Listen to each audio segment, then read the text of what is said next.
Black women are more likely to be diagnosed with breast, lung, and colorectal cancer at a late stage. And this evening, our Keitha Nelson begins a week-long series looking at what's behind these deadly outcomes.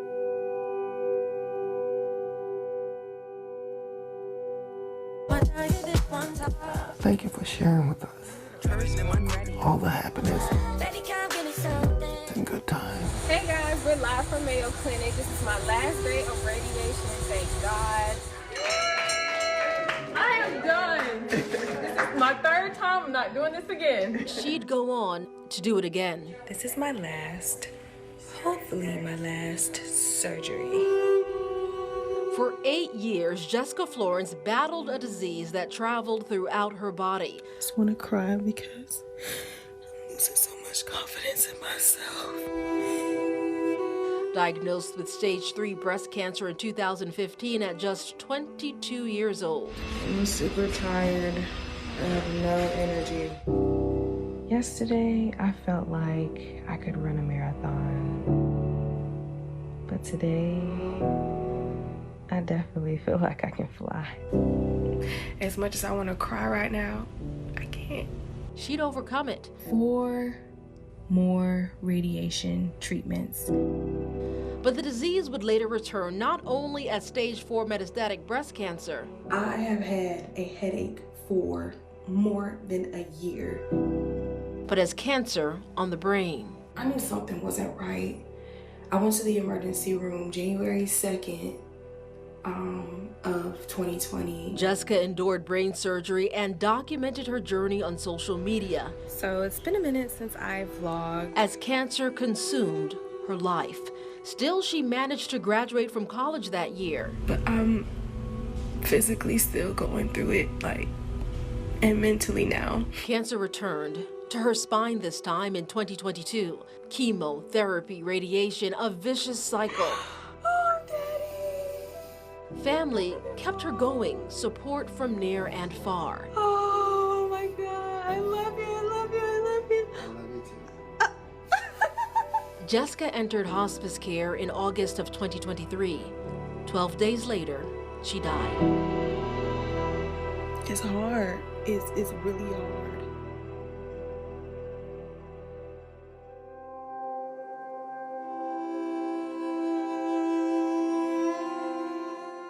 She knew that she was nearing it. She was nearing the end. This room, Jessica's room, still intact. A space where you'll find her loved ones reflecting on their tiny framed, mighty warrior. And they all told me, you're too young to have breast cancer. Misinformation, a far too common occurrence, according to Jessica's dad, Derek Florence. The second physician here in Jacksonville told Jessica, hey, you know, it looks like you have fibroids or whatever the case may be, but, you know, the way that they were progressing and growing, it was a kind of an aggressive situation, and Jessica's like, this thing is growing bigger. According to the American Cancer Society, Black women under the age of 50 are less likely to be diagnosed with breast cancer, but twice as likely to die from the disease. So the cancer was so aggressive, when she finally got diagnosed there, it was at stage 3A. I feel like if it was caught earlier, that she would have had more life because she wouldn't have had to have been treated so aggressively. Black women are 41% more likely to die from breast cancer than white women. Researchers are working to pinpoint exactly why. All of this could have been prevented if you just listen. Jessica's voice was heard by the thousands of followers who intently viewed her documented fight. Yeah, guys, my hair is still falling out. But she accepted this as a badge of honor. If we go down, then we'll go down together. I mean, that was her mindset at the end. Then we'll go down together. If we go down, then we'll go down together. If we go down. Because for me, I want it from head to toe. Yes. There are certain settings where women feel comfortable to share a laugh or two. The way we grow up, our culture, we are not exposed to a lot of vegetables, especially our green leafy vegetables besides collard greens, right? and speak the untold truth.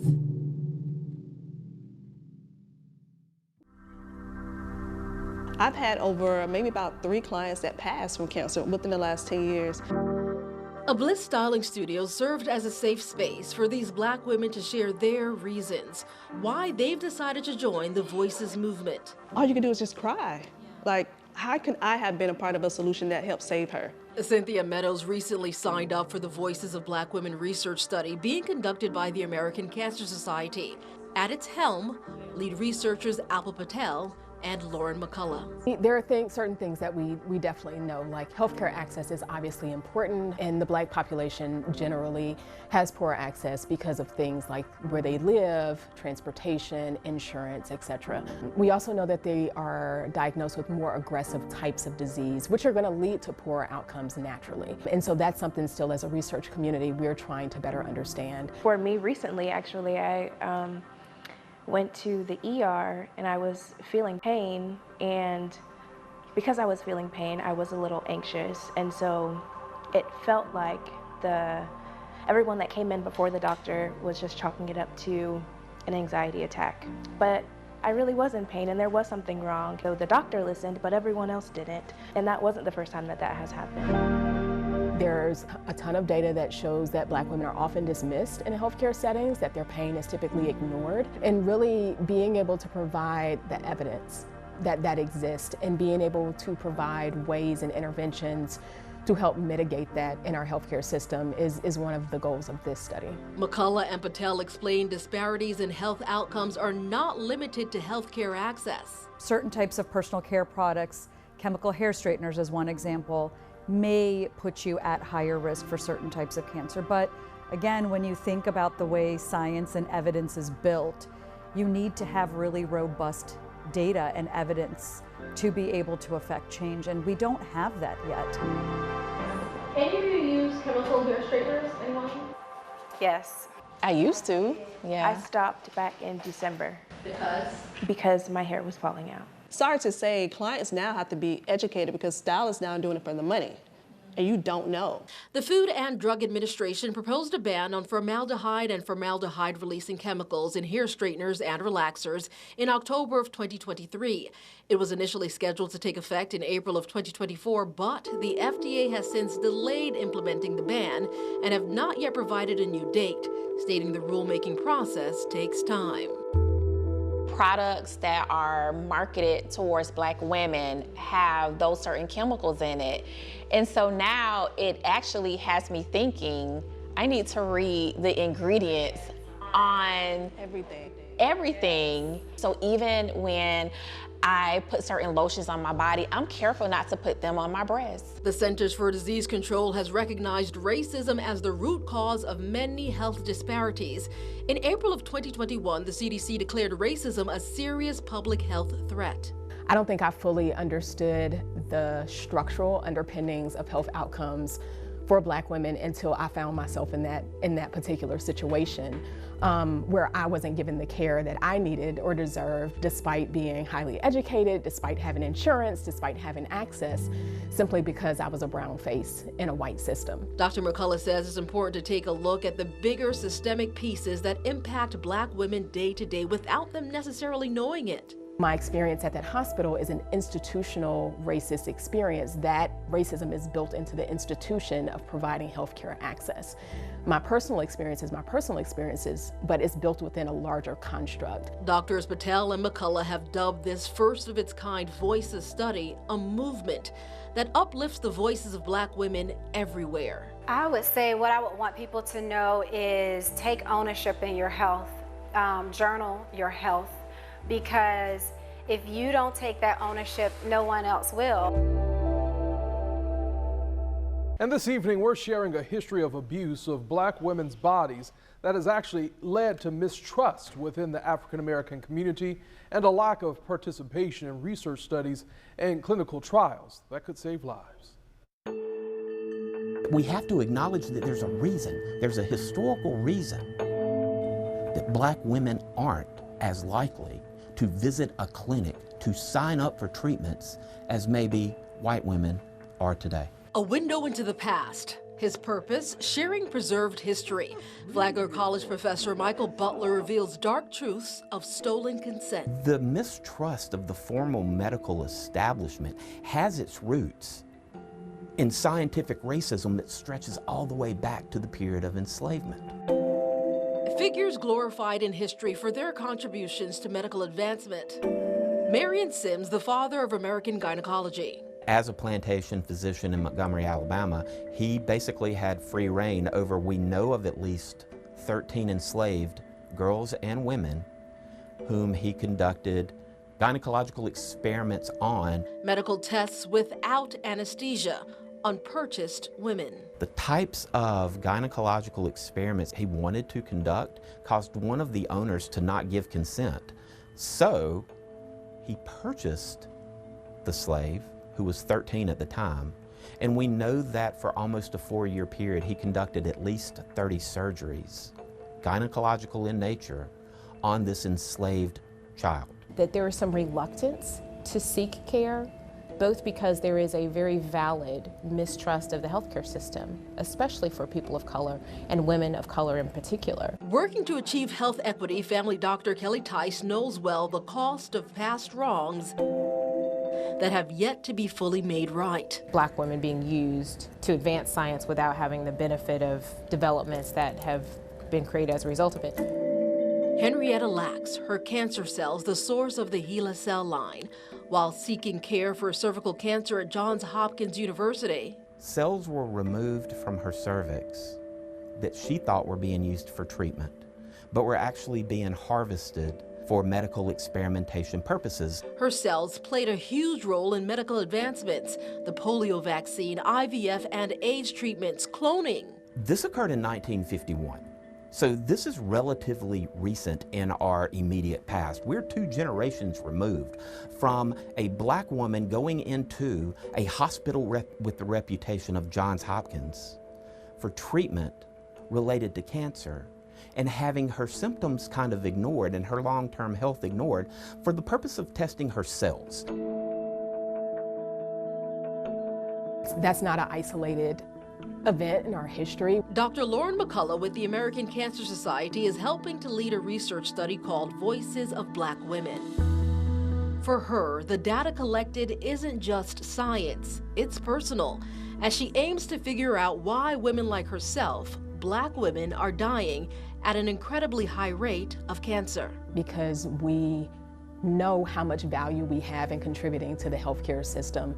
We just want to make sure that that value gets back to the community. No drugs, no interventions. The Voices research study is recruiting 100,000 eligible Black women across 20 states, including Florida and Georgia. Not doing an intervention. What we are simply asking you to do is to report your day-to-day experiences and your history. It's what we call an observational study, because we are just observing a large group of women and trying to better understand how that impacts risk of cancer and other health-related conditions. Dr. Tice explains the gatekeepers of medicine have not always been a diverse group. We've been excluded from all of the things that give us the ability to survive cancer.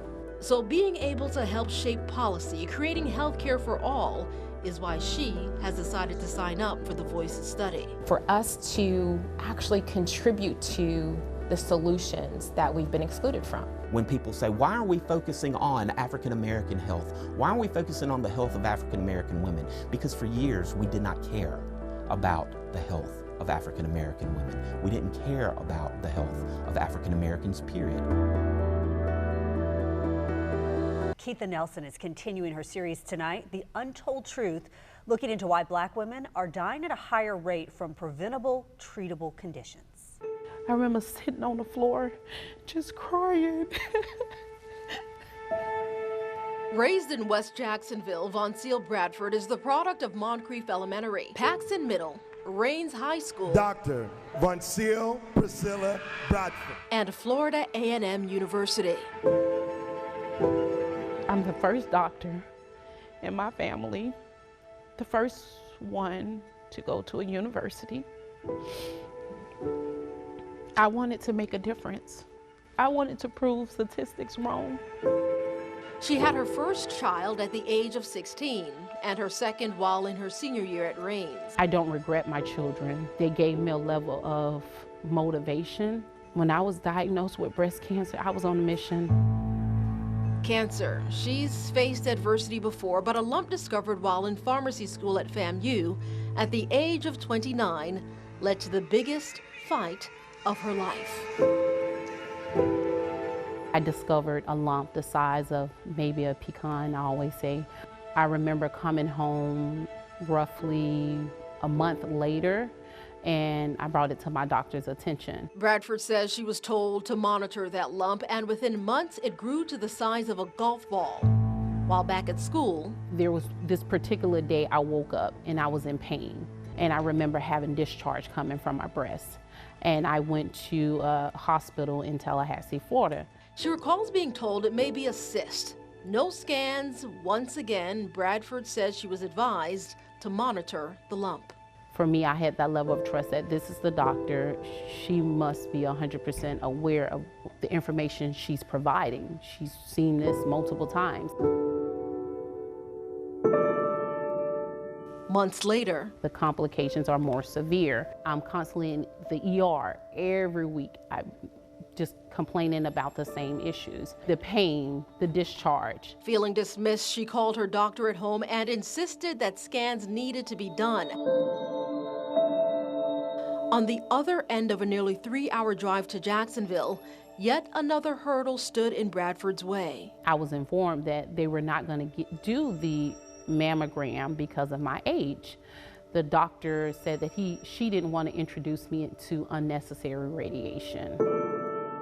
Bradford recalls being unable to hold back her tears. She'd lose her composure to save her life. I was at the front desk and I said, it will take for me to die before someone listens to what I'm saying. This has been going on almost a year. I mean, I discovered this in spring, maybe all of March of 2019. Here we are in November. I'm like, I know something is going on with my body. The hospital agreed to do an ultrasound. There are key moments that vividly replay in Bradford's mind, including the technician's reaction while scanning her breast. I remember her rushing to try to hang the monitor up and then get out the room. And in that moment, I knew it wasn't a cyst. I can hear the conversations on the outside of the room. And I remember walking out the door and the hallway became silent. And I just remember saying, y'all were gonna let me leave. No one cared. No one cared.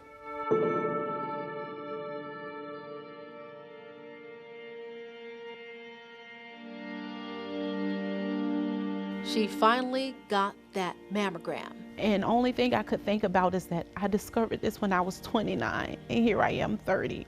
Why do you think it took you an entire year to finally get diagnosed? I think my age played a factor. When I was diagnosed with breast cancer, I was in that socioeconomic class of the voices that are shut off, dismissed. I was that Medicaid patient. There are costs that are involved in evaluating someone for a cancer. And so often those decisions are made based on what we think the risk is. So we don't order the test that might be more expensive. 25 years in the medical field, Dr. Kelly Ty says she's witnessed one too many disparities within the healthcare system. So I think physicians tend to err on the side of reassuring you rather than, and this is a question we should ask for ourselves, how can you assure me that what I'm experiencing isn't something that could be catastrophic? That's the answer. Don't reassure me that it's nothing. Reassure me that it's not something I should be worried about. When finally diagnosed, cancer was found in her right and left breasts. Bradford would end up removing them both. Unimaginable at just 30 years old, yes, but she's still here. She had support throughout her battle, friends also involved in the fight. Me and Jessica had a group chat, and we called the Sisters That Will Survive. I have it in my phone, and it was me, her, and a young lady named Stephanie. Is Stephanie still here? Stephanie's not here. You're the only one? I'm the only one.